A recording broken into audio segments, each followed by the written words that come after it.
Alright, we're probably about to recreate the ending of Good Omens Season 2 with Crowley crying.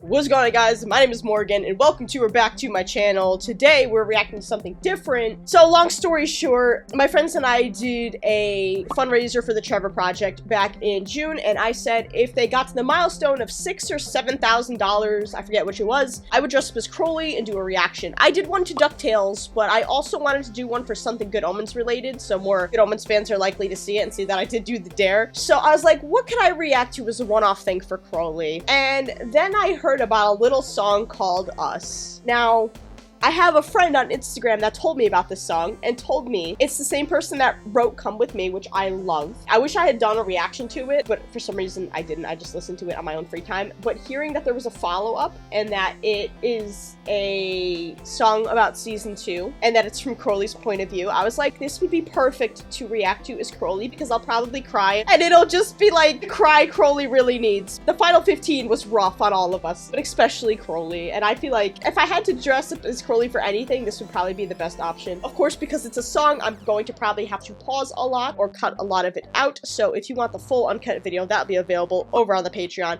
If you want to follow me on social media, you can do so here. If for some reason this is the first video you're clicking on of me, I've reacted to Good Omens, the entirety of Good Omens so far up to season 2. So those are up on my channel as well. And with all that being said, let's get into this. I'm kind of scared, I'm not gonna lie. I feel like I'm gonna cry in this one. And the cover artwork's a nightingale. We're fucked. We're fucked. Tell me why was I imagining the love that I was sure was in your eyes? This is already heartbreaking. Fuck. I thought they were gonna lean us into the heartbreak. Immediately heartbreak. Immediately. Okay, I'm already on the brink of fucking crying. We're 24 seconds into this. I told you come with me. And then the callback of Come With Me, because that was the previous song. Oh, God. This songwriter's doing things to my emotions. Buddy, you left me in the silence where the nightingales should be. Oh!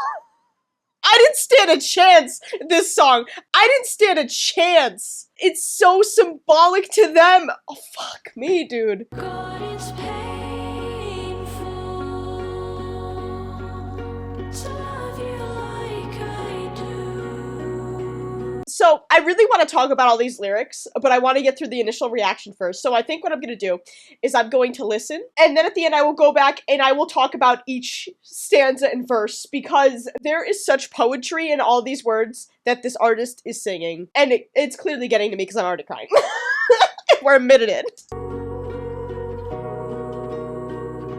And the strumming of the instrument just adds a whole other layer to this song. But if I'm not enough to love you, I don't feel like I belong. They ask you how you are, you just have to say that you're fine when you're not really fine, but you just... Oh my god, that part was heartbreaking. Cause it's so true. It's so true. Like when you spend forever with somebody and you love them and like they're your whole purpose. Where are my handkerchiefs? Oh my goodness. I feel like as Crowley I should put the glasses back on because he hides his tears. But for the reaction, that won't work that great. So I have to show my eyes. This song is doing things to me, and this is just what I'm picking up so far. I'm gonna go on Spotify after and look up the lyrics and see if the song has the lyrics for it, and I'm gonna pick it apart stanza by stanza. But that line... Oh. How did I think you'd be able to ever love a fallen angel?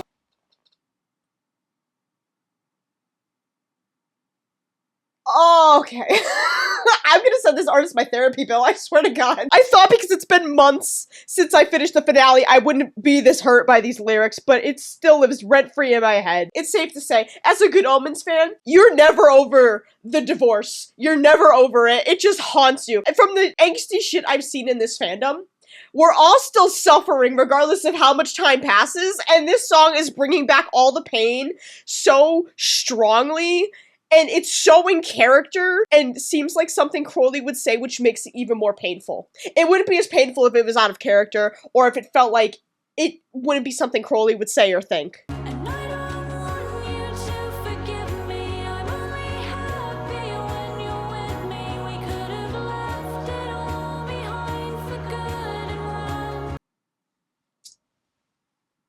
the whole thing of like, I don't want you to forgive me, because Aziraphale's like, I forgive you, and Crowley's like, don't bother, he doesn't want to be forgiven. I know I said I was gonna wait to talk on the stanzas, but I'm also like, how do I do a reaction and keep it copyright friendly without pausing every couple stanzas? This is the pain of doing song reactions. I love it, but this is why it's a pain to edit, because I need to talk between stanzas, and I want to go through and talk about it without being too repetitive. I touched on this in my Good Omens reaction, especially at the ending of episode 6 when I did that recap. All Crowley ever wants is Aziraphale. While he does love Earth and like care for people, he cares about Aziraphale more than anything else, and that's why he wants to run away. And Aziraphale obviously can't let that happen because he cares about humanity. He thinks he can fix heaven, or thwart the plans of heaven. He thinks he could save humanity. Like, that's his whole job, was to protect humanity. He was the angel of the Garden of Eden. He was meant to protect the garden and, like, humanity itself. It's just so sad because all Crowley needs to be happy and all Crowley wants is Aziraphale. I've talked about this so many times, but it still makes me cry. Oh my god.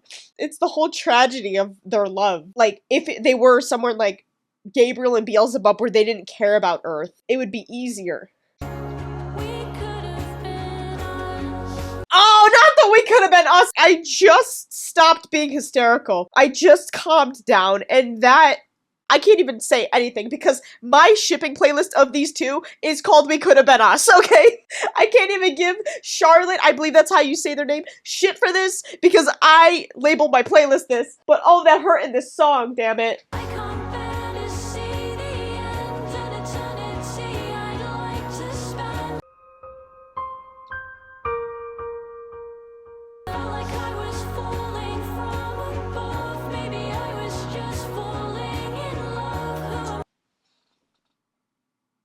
Okay, oh.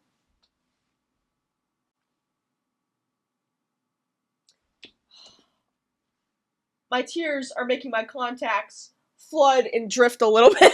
The falling in love line hurt my heart in such a way that I have not felt since I watched that divorce scene. Like I said, I'm going to talk more in detail in a bit, but holy shit. We could have been us. That's why this song is called Us!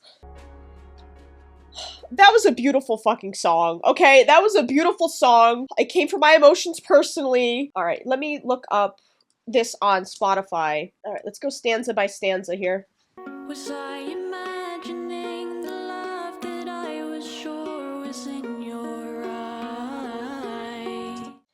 You guys are gonna get the hyperfixating Morgan with this song because I'm going to go into such detail and this is going to be a long video. So if you were here for the initial reaction, now's your time to click off because now I'm going to go into hyperfixation mode. The amount of times you see Aziraphale stare at Crowley with love in his eyes. There's so many throughout the series. Off the top of my head, 1941 when he saved the books. The look he gave him in the car in season 2 before the Nazi zombies. He's literally staring at Crowley during the final 15 with so much love in his eyes but also sorrow. When Crowley did the and blew the paint off of Aziraphale's coat. These are the instances I can think off the top of my head, but there's been so many times you see Aziraphale look at Crowley with love in his eyes, like absolute love and infatuation. That's why this hurts so much, because Crowley probably did think, surely he must feel the same if he looks at me this way.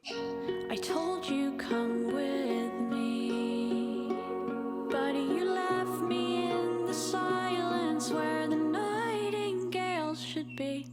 And that part of the song is tragic in and of itself because it's bringing the fucking nightingales back into it. I feel so bad. My friend Diego, or he goes by Darky on YouTube, he's doing a Patreon exclusive where he's reacting to Good Omens, and I told him to pick up on the significance of a nightingale sang in Berkeley Square at the end of season 1 because I need him to suffer with me.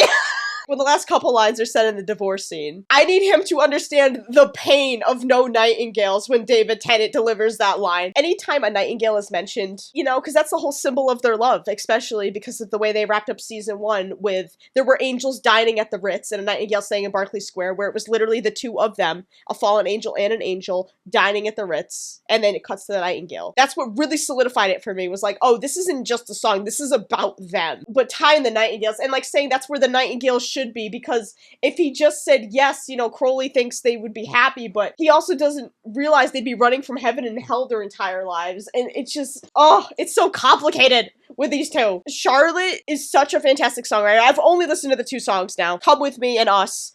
But Chxrlotte has such a way with writing these songs where it's very reminiscent of Aziraphale and Crowley as characters. And especially Come With Me, that was such a beautiful song about their relationship in season 1. And the way they're handling this song in season 2 is very on par with Crowley. And what I can imagine his inner monologue would be after, you know, dealing with the fallout of the final 15 between them.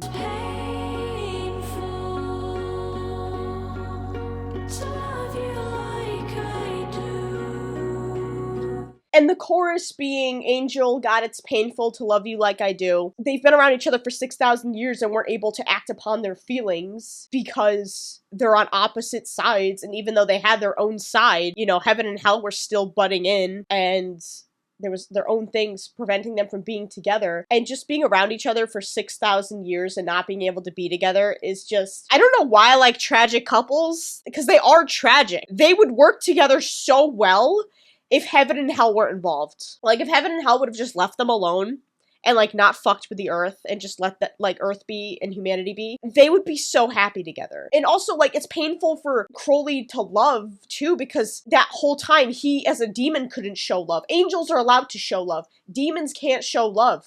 He wasn't even allowed to say the word nice without getting summoned to hell. Truly, this song just shows how tragic their story is. And I'm gonna cry again. God damn it. People that needed to watch Crowley cry more in the final 15, I hope you're getting your holdover until hopefully season 3 comes out and we can watch Crowley cry openly into Aziraphale's arms. But right now, I hope this is enough for you all, because I am providing the Crowley crying content today. I'm laughing because I don't know what else to do, okay? This is tragic. But if I'm not enough to love you, I don't feel like I belong.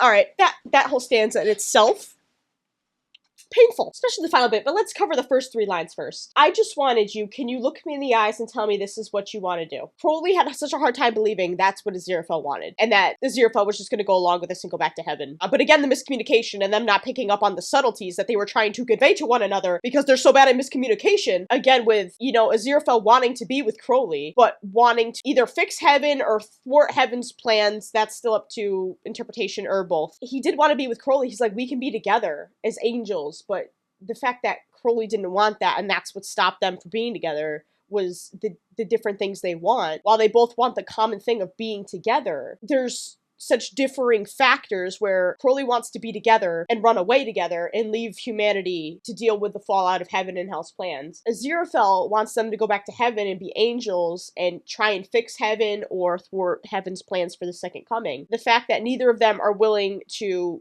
give either way because that's conflicting with their own personalities and what each other wants, and they have their own trauma with the different options. That's why that part of that stanza is sad. And then the rest of it, forever feels so long, but if I'm not enough to love you, I don't feel like I belong. That's it. That is Crowley's only reason for being on this godforsaken planet, is Aziraphale. When we saw Aziraphale discorporate, obviously Crowley thought it was hellfire and that he was permanently gone and he couldn't feel his presence anymore. He was just gonna let the world end. He was just gonna let himself get taken out in the fire. He was just drinking himself into a stupor. It just shows you, like, if he doesn't have Aziraphale to love, he doesn't know what to do with himself. And that's so, like, beautiful but also sad, because it's his only friend. It's his one friend. He's admitted that throughout the series. You told my only friend to shut his stupid mouth and die. Him just not feeling like he would belong. Like, again, Chxrlotte doing this amazing job of portraying Crowley in this song. But how did I think you'd be able to ever love a fallen angel? It was to be enough.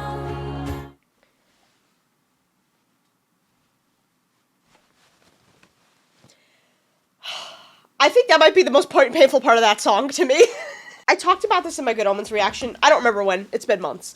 But I do remember talking about this. In season 1, I believe it was, or maybe season 2, I thought a lot of the reason they weren't telling each other their feelings was because Crowley was afraid, or Aziraphale, I can't remember. I feel like the reason they don't tell each other they love them is they're afraid of fucking everything up, and a lot of it is, you know, Crowley's self-worth, because he's been told you know, you're a fallen angel. He's frowned upon by heaven. He's frowned upon by hell because he's not what hell wants him to be. And the whole thing of, like, being a fallen angel, we don't necessarily know the other circumstances in which people fell, but the fact he only asked questions, and that's what seems to be the reason he fell, was just asking fucking questions, is tragic because he never did anything of malice. He didn't try to overthrow God. I'm pretty sure that that's what happened with Lucifer, at least according to the Bible or Christianity or something. But he just asked questions, and that's all it took to fall, and he's not a bad guy. He loves humanity, and he helps people. We saw with Elsbeth. He helped Elsbeth.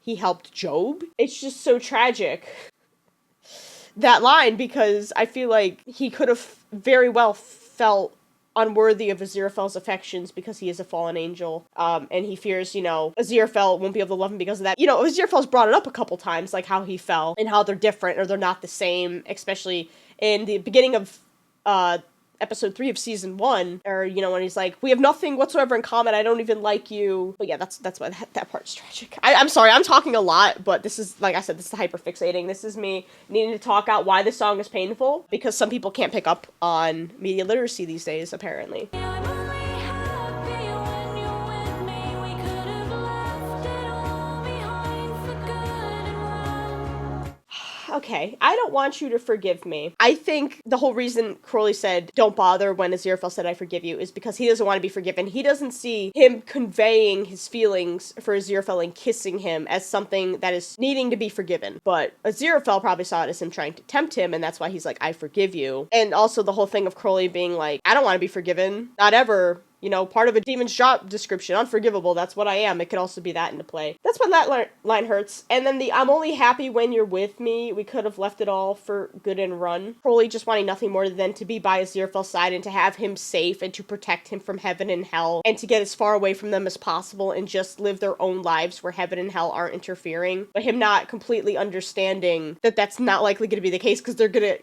keep being on the run, like heaven and hell are gonna look for them. Especially, you know, the Metatron, he doesn't like that. Crowley and Aziraphale working together, he's not gonna just let them go off and be on their own, even if it's off of Earth. We as the viewers, we have the Metatron's number. We know exactly what that scheming motherfucker's up to. But he doesn't necessarily know that. And that's why he split them up. And the chorus, we could have been us, we all know why that's tragic, because that was literally said during the divorce scene. I'm sorry if I'm repeating myself, I'm trying not to.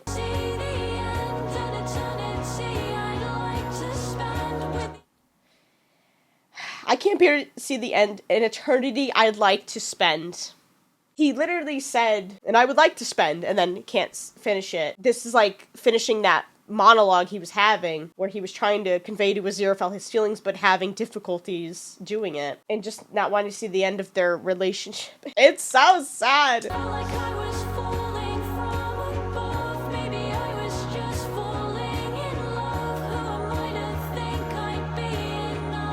And the self-loathing with Crowley's character.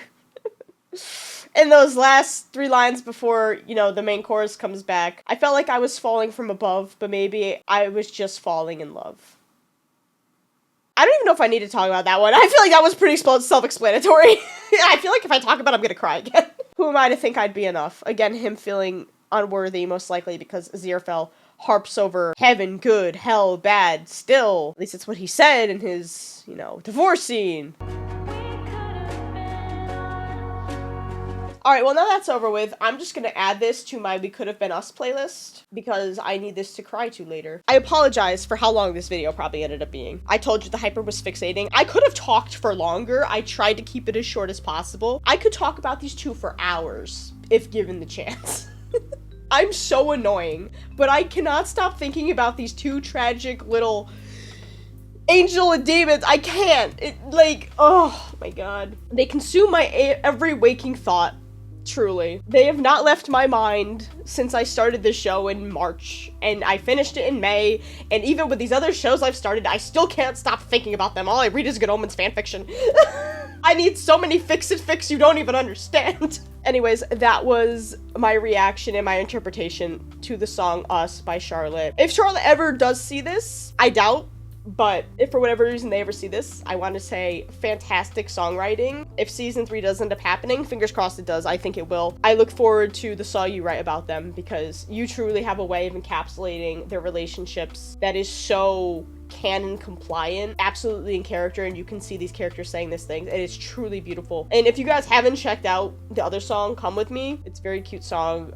It follows season 1, and then the song followed season 2. But I highly recommend both, because this artist is very talented. It is sung poetry, truly. That is gonna be it for this video, guys. Thank you guys so much for watching. I hope you enjoyed it. Let me know what you thought about this song in the comments below, your interpretations of the song. If you think it could be even more tragic, let me know. We all gotta cry together through this. If you want the full uncut video, it's about 34 minutes at this point. That's available over on Patreon. I want to thank you guys so much for watching and dealing with my hyperfixating and hearing me blabber for the past 35-ish minutes. Yeah, I will see you guys in the next video.